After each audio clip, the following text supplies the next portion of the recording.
Hey there, guys. This is take two. I tried the other one on my computer, but the sound was horrible. So, plus, I have a hard time speaking loudly at all times because that's me confidence level or whatever it may be. I have a hard time talking consistently out loud. So, I'm going to try this again.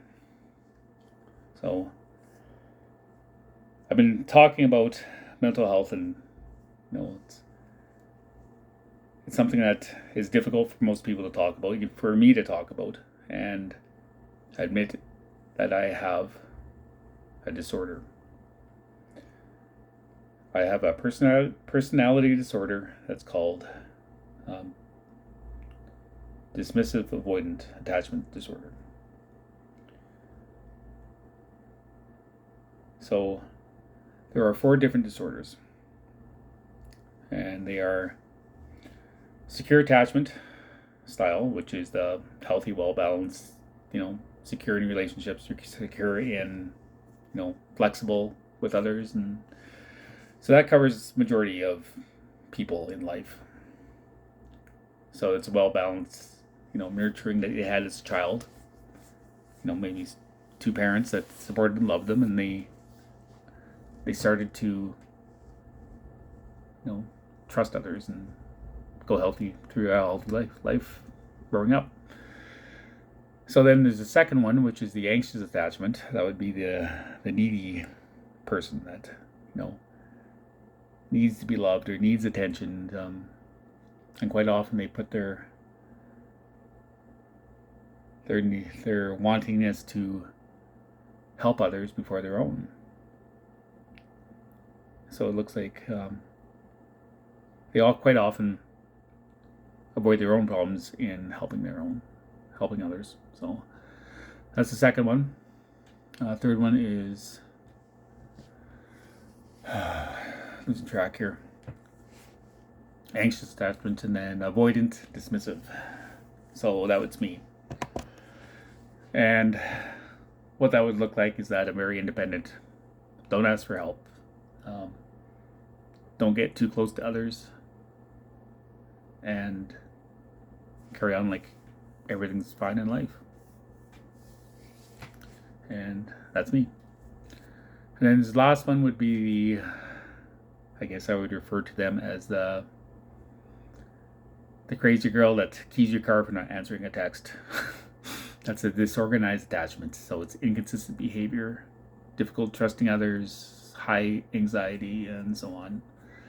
But I mean, this is a lot of information. So of the four attachment styles, I'm only going to talk about mine because I only have time to look after my own. So if you want to know more, you can Google attachment styles and maybe see something in an ex, or see something in your other partner that that you maybe not even know you have one. So if this helps, that's why I'm posting. So the way I discovered that I have the attachment disorder was, well, let's backtrack a little bit.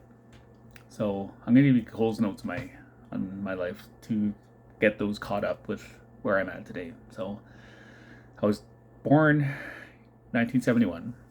Makes me 53 years old. I was adopted when I was 2.5. I was raised in a white family with in a white community.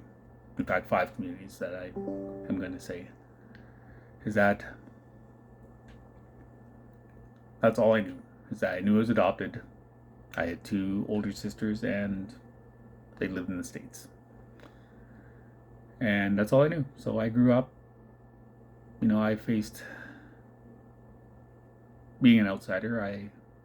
I'm sad to say that I was teased, I was bullied, I was racist slurs were, unfortunately directed my way, and it was difficult growing up. So I developed, some of the coping strategies I have today, and I carry them not knowing that I had them. So that's why I'm making this video today, so that I can, I guess, come clean, let you be informed, talk about it. I'm working to improve myself. So improving myself is something I find very a strength that I feel that everybody needs to work on. That everyone has room for improvement. And if once you stop improving on yourself, that you stop living. So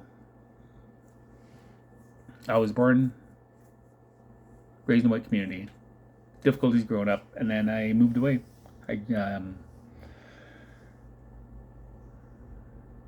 And I almost felt like it was running. I ran away, just to get away from the hurt that I had when I was growing up.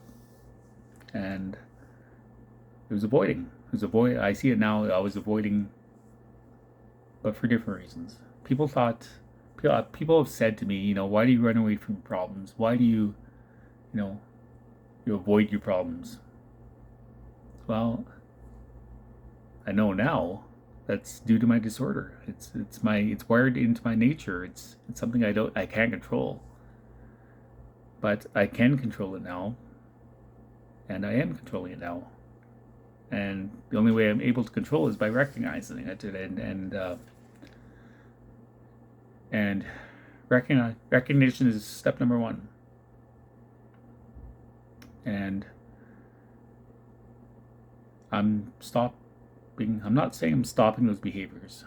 I am recognizing them, the ones I see, and I'm stopping and taking a step back and making different decisions, knowing that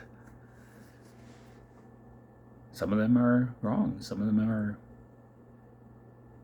it's difficult when you go through life and you make these decisions, and some of them are self-sabotage, some of them are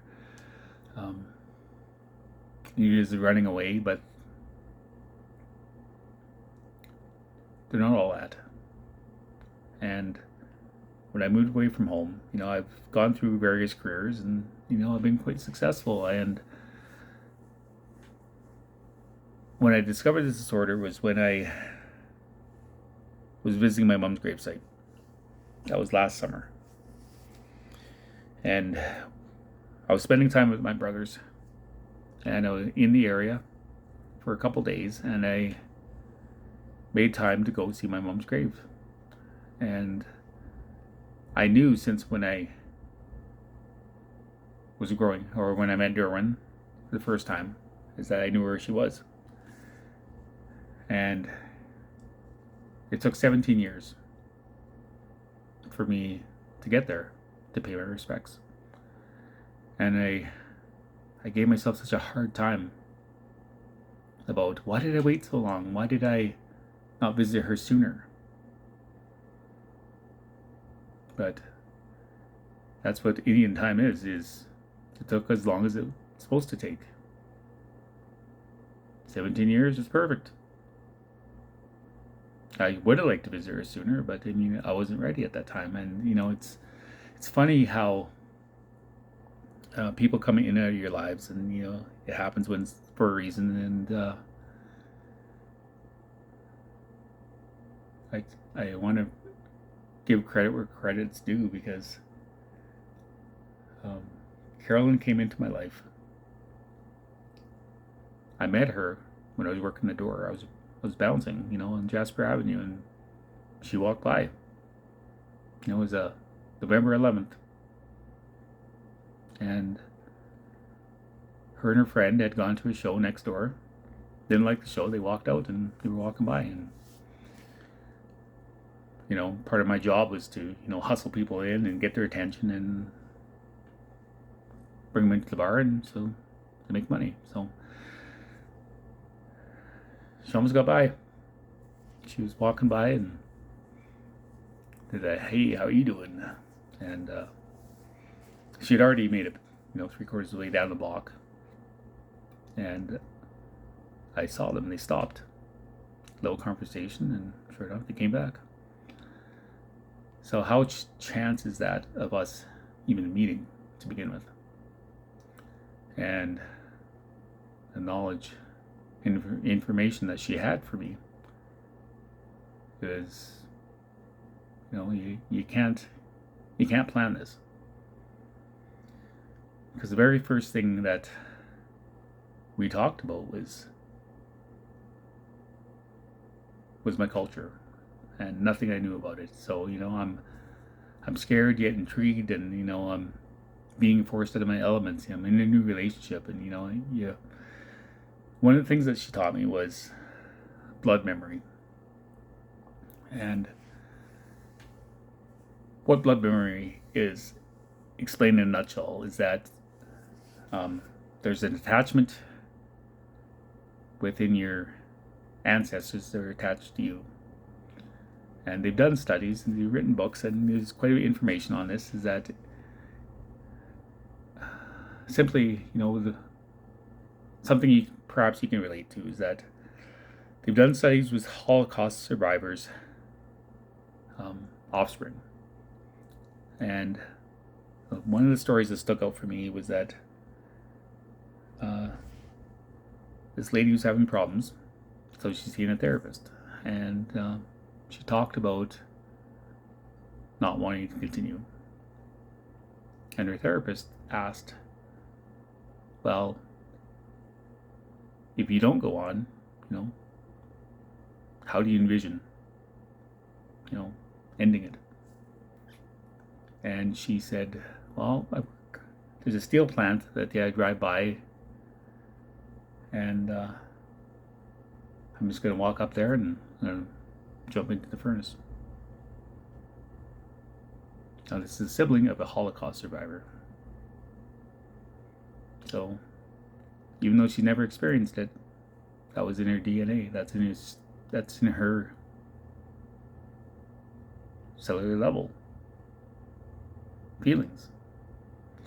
And I grew up in a white community, white home, white family, and I was never in touch with my tradition and culture because I was raised as one of their own.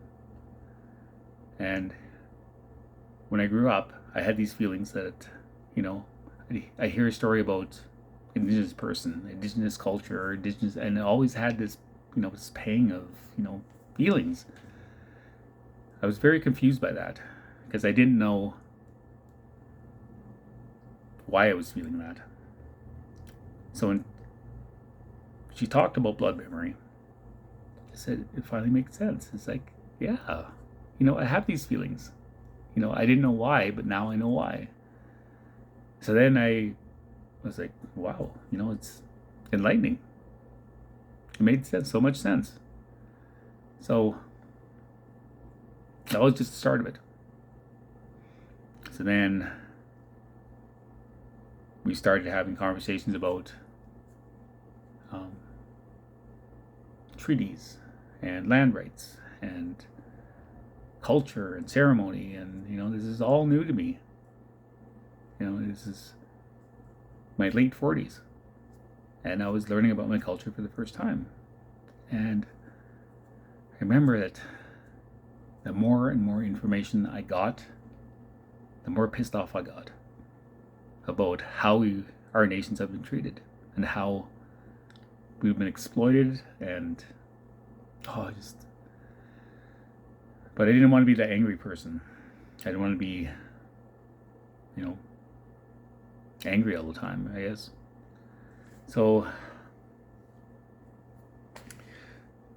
I said the only way that I'm going to move forward and put this behind me was by researching into myself, researching into my own story, talking about my adoption and my story, and so I opened myself up to finally looking at my past. And my mom has always had my adoption papers. She's always had them with me, and I've always had the opportunity to look at them whenever I wanted. And I finally called my mom and said, "Hey, I'm ready." So she sent the adoption papers out, and I really started to read them and understand them for what they were. And Carolyn was a educator and teacher, and so she had read these reports before, and she's quite familiar with them. And one of the things that she mentioned to me was my language, because she said when she met me, she asked me, "Do I speak Cree?" And I was like, "No, I don't." And she kind of, okay. So when she read this assessment on me when I was a child, she read that, "Please be patient with Kirby as he's only known English for a year." So English wasn't my first language. I spoke Cree. Who knew? So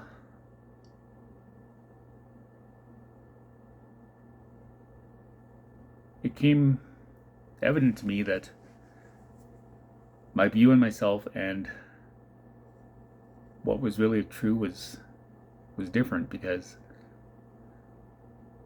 my mom talked about helping me learn to speak, and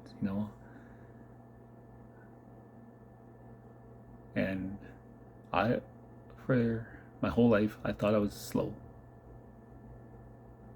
I was behind. I struggled when that wasn't the case. I was learning a second language.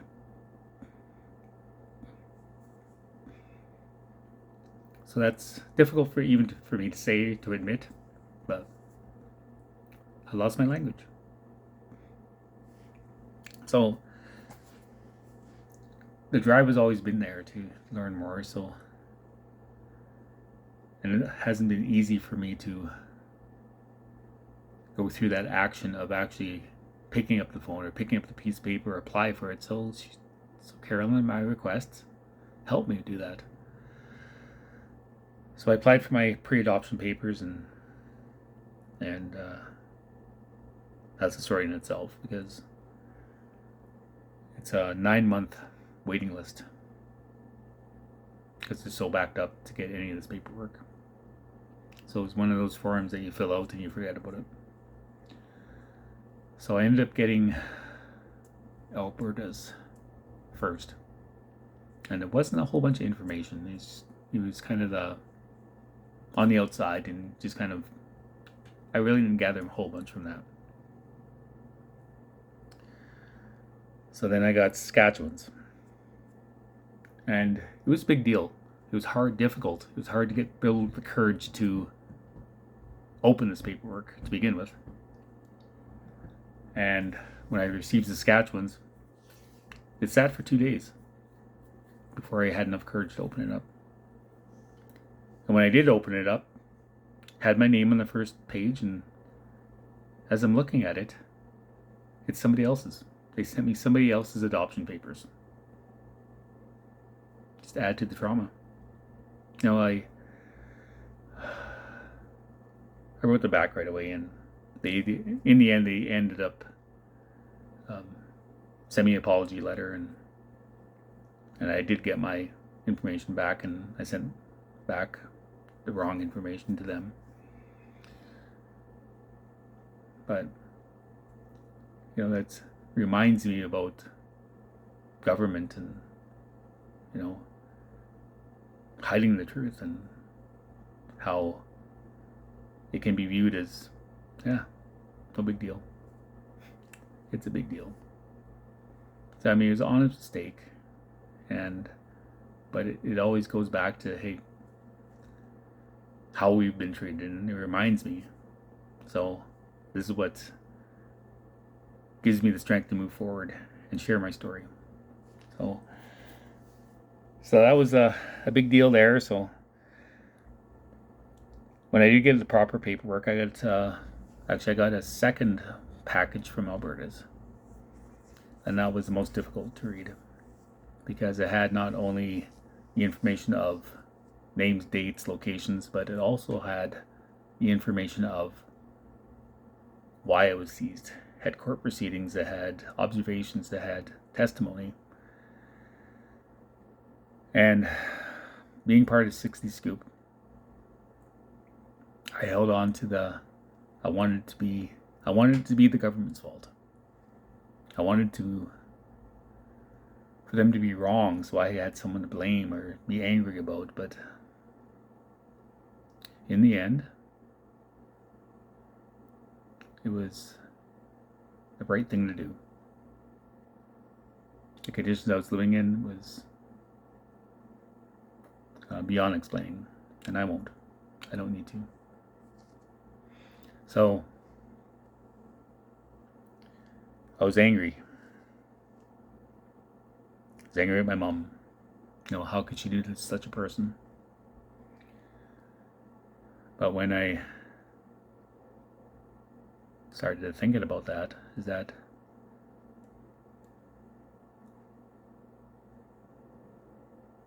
with our discovery, I ended up, Carolyn found the admission for my mom into residential school, age 6.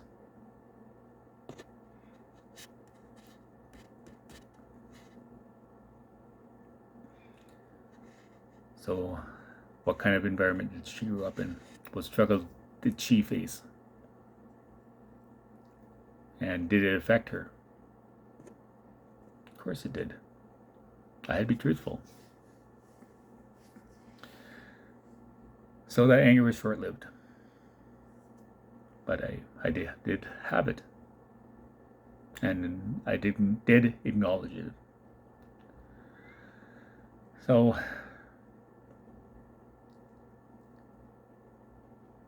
when I went out to Thunderchild powwow last summer, I've been 52 years old, going to my first powwow. Excited, scared, nervous, all the above. I was going to be in the area, so I decided that while I was there, I'd pay my mom's gravesite to pay my respects to her, which I haven't done yet at that time. And as I'm driving there, I am a wreck.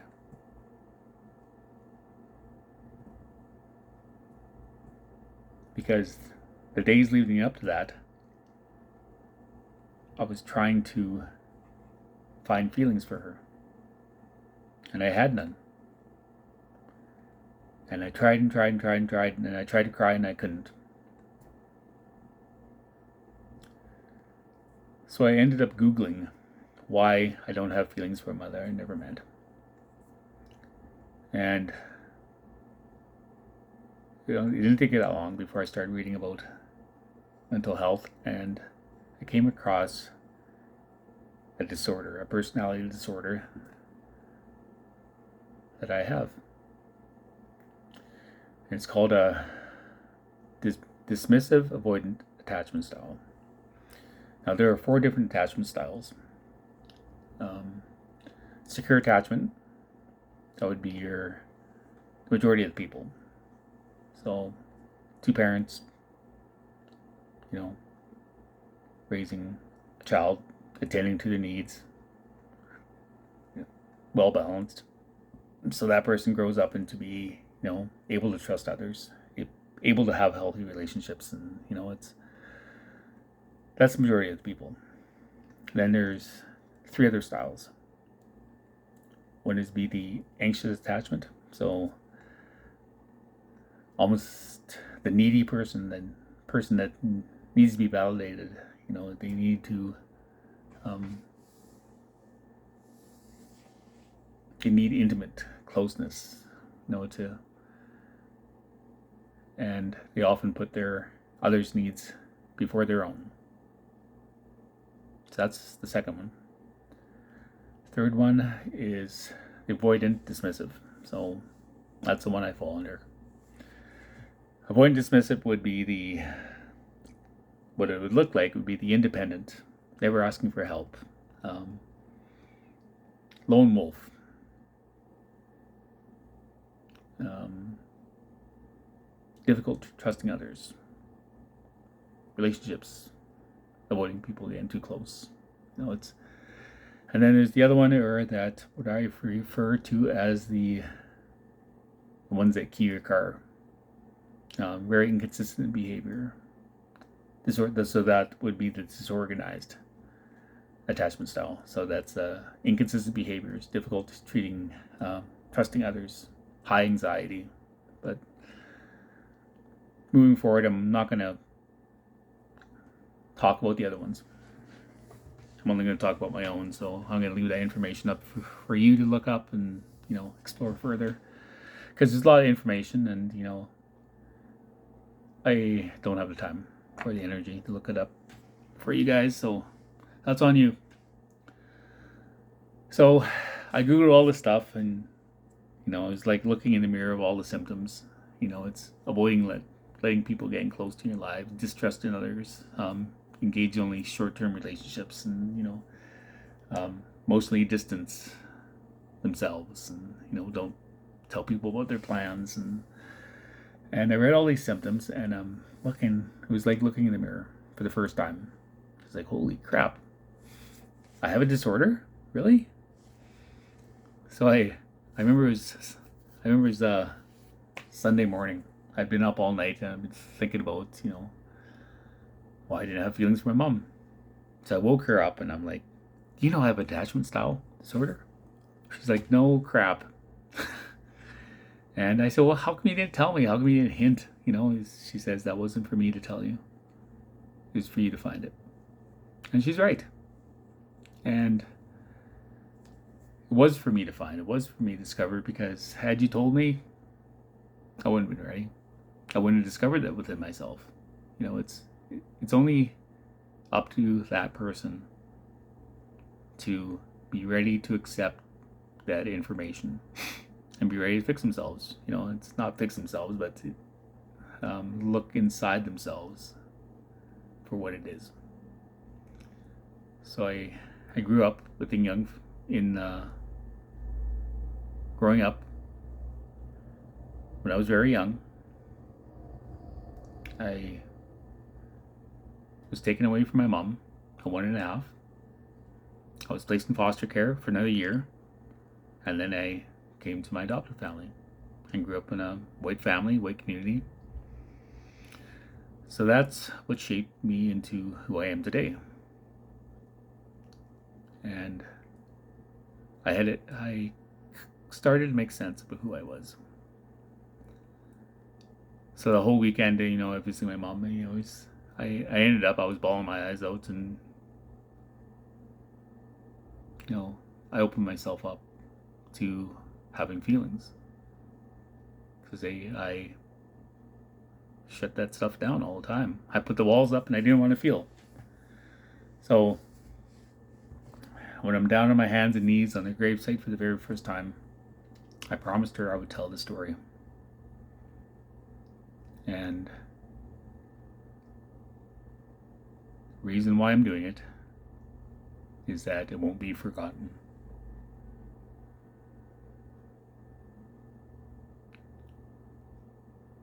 Because what we've been taught, or not even taught, omitted from schools,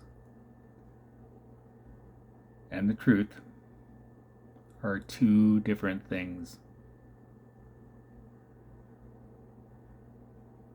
I'm living proof. I was part of a class action settlement, the 60 scoop. And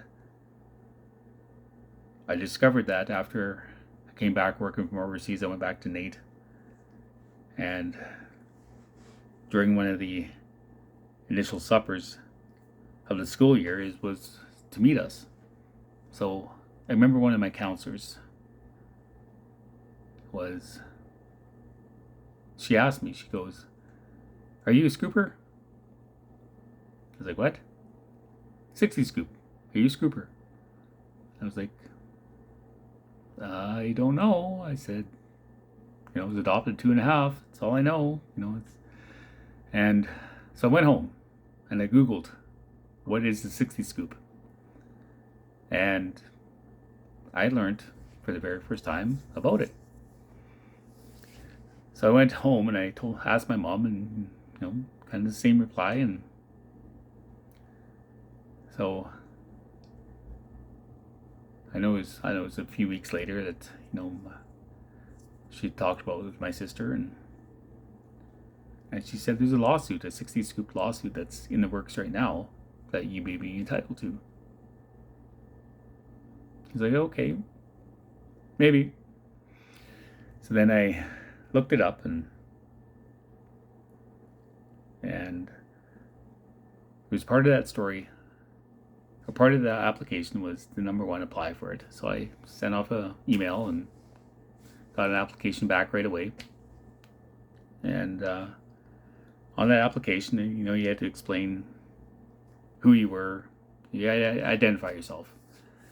And at the bottom of the application, it had this section that was your story.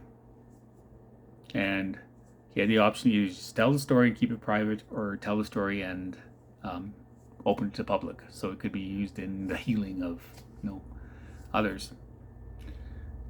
Well, let me put it to you this way. When I turned 16, at that time, I didn't even want a treat card.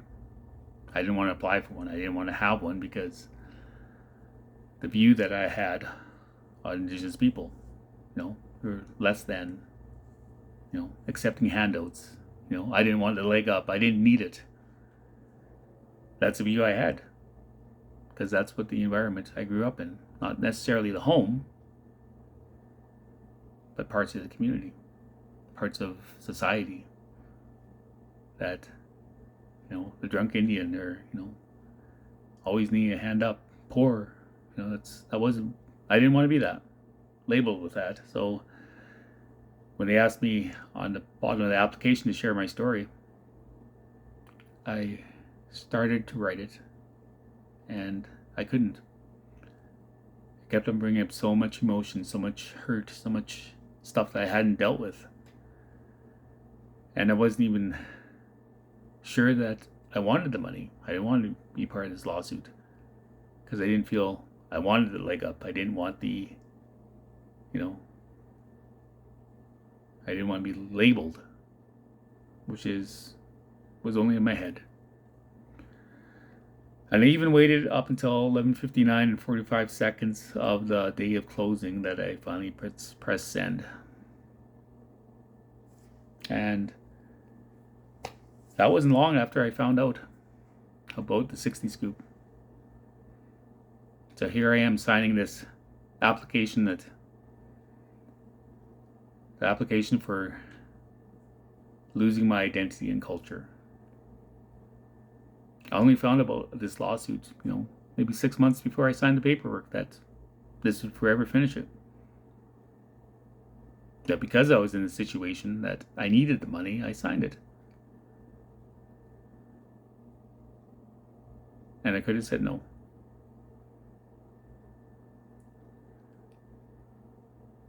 So the process that I went through for the lawsuit is that,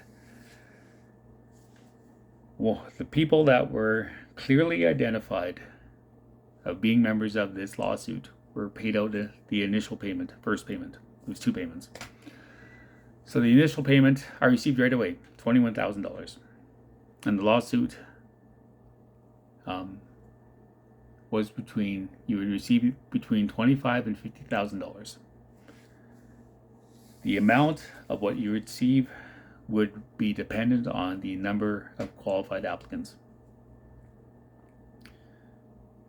It took 3 years for them to process all the applications before they had a final number. And if that final number exceeded it, you got the lesser amount. If you didn't exceed it, then you got $50,000. So I waited 3 years for them to finish the applications and get my final payment. Hopeful that was the larger amount, but in the end, I got $4,000 in my second installment. So 3 years I waited. 3 years, you're waiting for closure, waiting for money. And in the end, when I received a $4,000 check, it was like being punched in the gut. Like, why did I wait this long? Why did I, and it was just, in the end, I just wish I would have had my time back. So that's how I learned about the 60 Scoop. And particularly, I was part of the AIM program, and that's going to be a bit on all by itself, because the AIM program was adopted in year Métis, and it was a widely controversial program that involved advertising of children up for adoption, TV, radio, newspaper ads, baseball cards from unwanted homes, unwanted, unloved. That wasn't the case. But that's another bit about that program. So when I read about the disorder that I had, it gave me hope that I could be happy one day. Because I knew I wasn't happy. I didn't know why I wasn't happy. I thought it was, quite honestly, I thought I was a bad person. It's hard to say that now, but my view on myself growing up, and as I moved through life and had all these experiences and had these failed relationships, failed breakdowns, and disconnection from people, is that I just thought I was a bad person. Because who does that? A bad person. But some of the reasons and some of the decisions I made through life, I made them without even knowing why I was making them. I was wired that way. I was geared that way. I was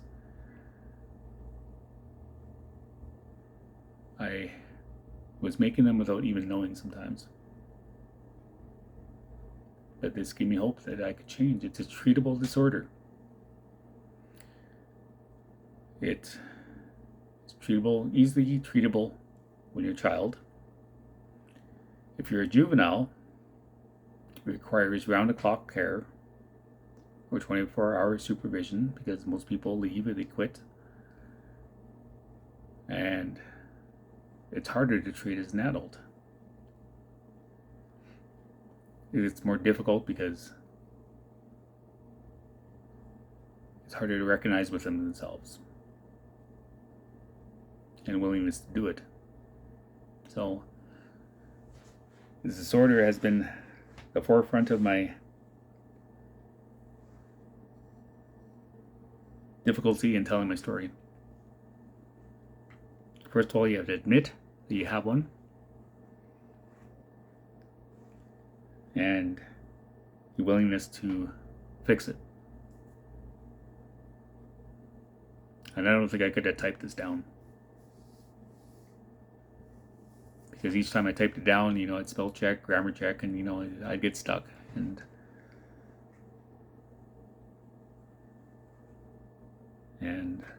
I got stuck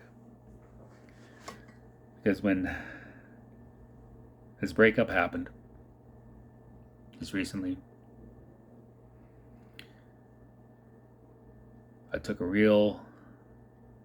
week-long self-reflection on myself. And I was willing to admit that I felt how I felt about myself, in my life and what I've done. And it wasn't until I got back here to Saskatoon is that the very first thing is I called my aunt, because I wanted to talk to her right away. I wanted to change behaviors, number one. of not reaching out and just dealing with it myself. And the other one was that I talked to her years ago in a similar situation. It was probably my last breakup. And she was a safe space for me to talk to.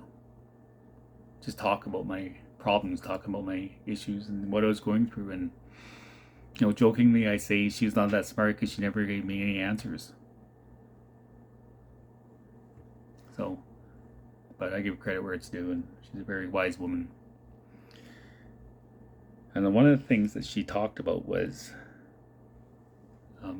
her experience, which I have no right to share, but the lesson I got from that was that I've been stuck. I've been stuck looking at my hurt, looking at my pain, finding ways to tell my story, tell my hurt. And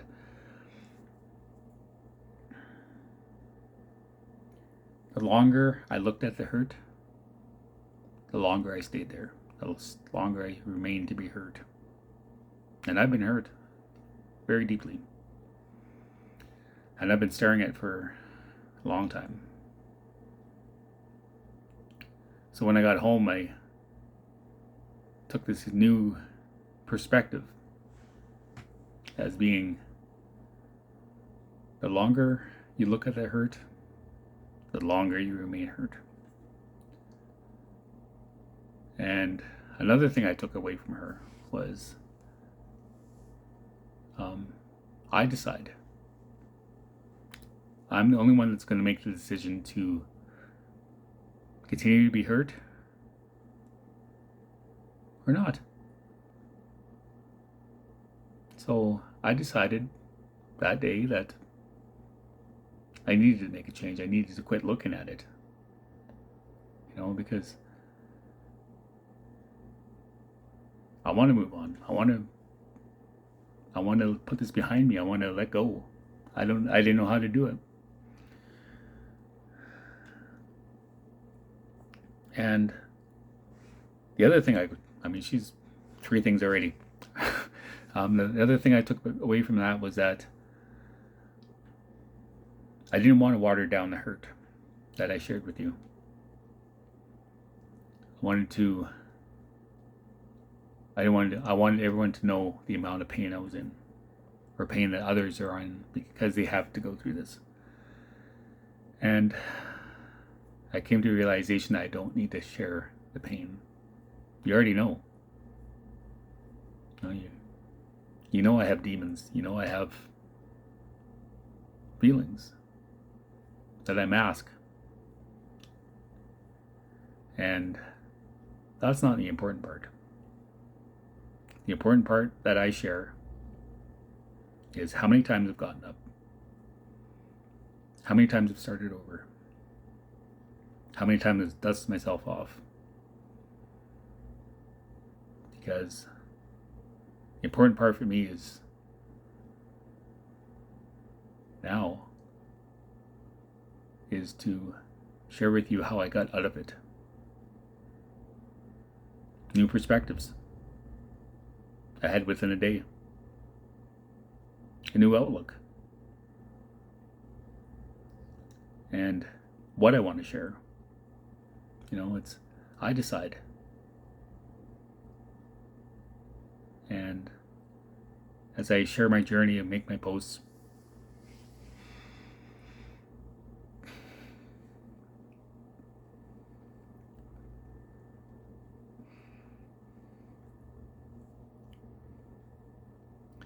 some of it hurts,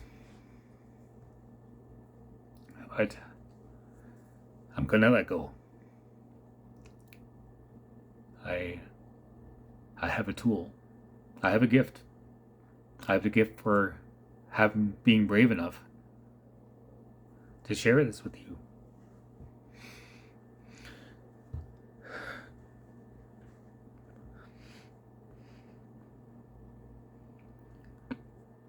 It's very easy to get down on yourself when you look about everything you've gone through, the difficulty, the adversities you've faced. And it's very easy to lose track of who you are because you're looking at that. So the information that you have from your past, be careful how long you look at it, because you'll lose yourself.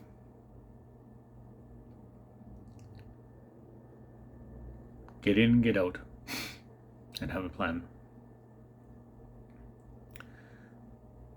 Because when I lost this last relationship,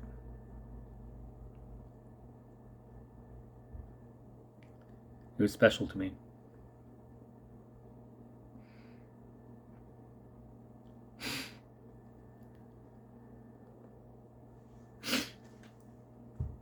I would honor that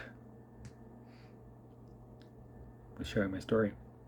Because even after everything I've been through, my goal has always been to share my story. And who does that? I asked myself, who does that but an idiot? But then I was looking at my accomplishments in my life. So I started writing them down. It's like, and each one I wrote down, I grew up. I was grade 9 piano, Royal Conservatory music. Remember the 4-H club, woodworking, I worked with wood. I taught swimming lessons. I was a lifeguard. I was EMT. I put 10 years in the meatpacking plant and worked my way up from opening up cow stomachs in the gut room to production line supervisor. I worked the rigs. I worked on drilling rigs. I was working Derrican within 1 year. I worked with them for 10 years and I was a driller overseas. Came back. I went to school. I didn't finish, but I applied, went through the application. It wasn't for me, so I keep trying. Even with I had a corneal transplant. I had a piece of sawdust caught behind my contact. Scratched my eye, nearly lost my eye. I had a corneal transplant. Initially, I was walking into walls and tripping over curbs, and I fought back from that. I had a horrific crash that probably would have killed me had I not had a helmet on. On the high-level bridge, I crashed my bike and got knocked unconscious, severely separated my left shoulder. And I got back from that. Lost the most important relationship in my life. Got up and kept going. So this is why I'm sharing my story. I've always known that I wanted to. I was searching for something. I was searching for it. I said, don't ask me what it is. Because I don't know what it is. But now I know. Because I want to share my story so that I can help others. Because I have a gift. That was the other thing my aunt told me. He says, what are your gifts? What are your talents? What are your strengths? What are you using them for? I have a gift to be brave enough to tell my story. Brave enough to tell my story when others couldn't or didn't have the chance to. I'm telling it for my mom and my brothers and the family I never met. Because with the discovery of all this, I never felt so alone. The more I dug in, the more people that have passed I discovered. Dead people and dead ends. So I want to share my story so that people can see perhaps within themselves or see a different perspective and help themselves or help others and tell the truth. Because I'm still here. I am the truth. And I lived it.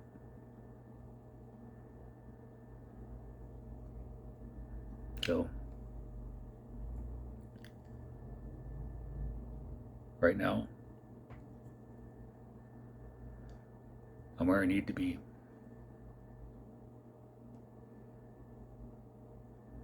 I'm not in the best place financially or relationship wise, or but I'm right where I need to be, and sharing my story with you. I don't think I'm gonna sharing too much about the hurt, because that's the important part.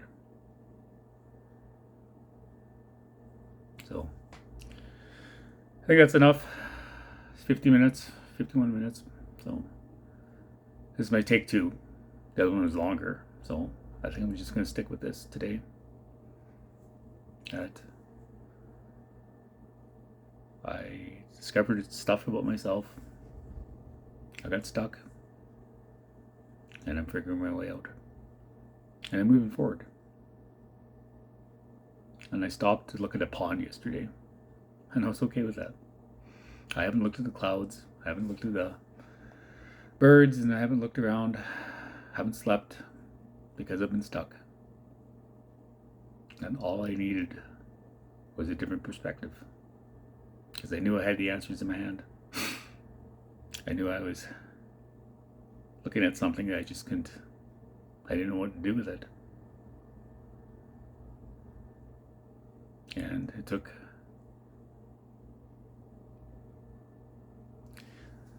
unfortunately, it took losing the most important person in my life to do it. And,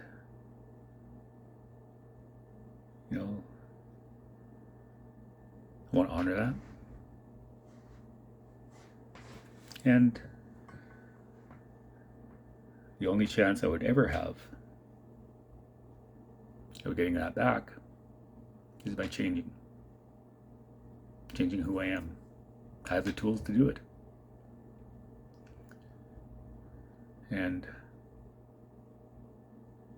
on the flip side is that, I accept responsibility for a relationship breaking down, but, it's two people who take your relationship.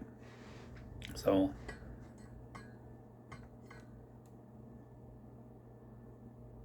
anyways, that's enough about that. So anyways, hope you gathered some good stuff from this. You can see my face and see that I'm happy. I'm happy with who I am. Happy I'm sharing. Happy I'm being me.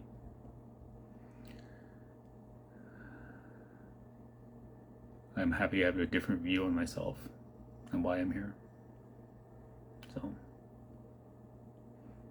peace.